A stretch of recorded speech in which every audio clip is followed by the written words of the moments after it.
Welcome to SkipperBud's in Pewaukee, Wisconsin.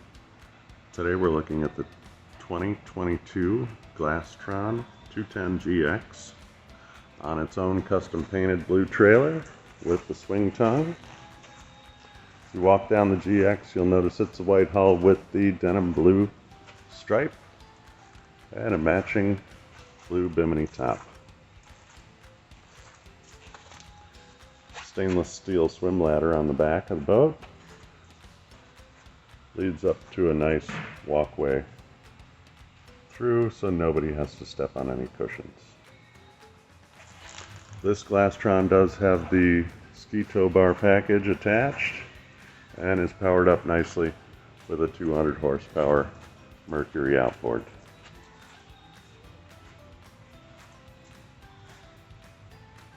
As you can see, the interior of the Glastron is in a lunar gray, nicely appointed with storage for your cooler.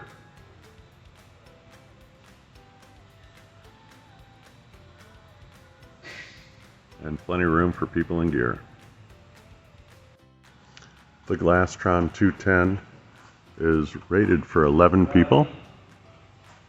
And as you can see, there's plenty of room up in the bow section.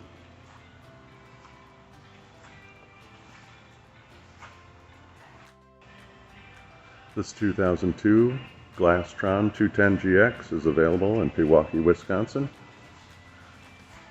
Come on in and see us, or drop us a line on the web.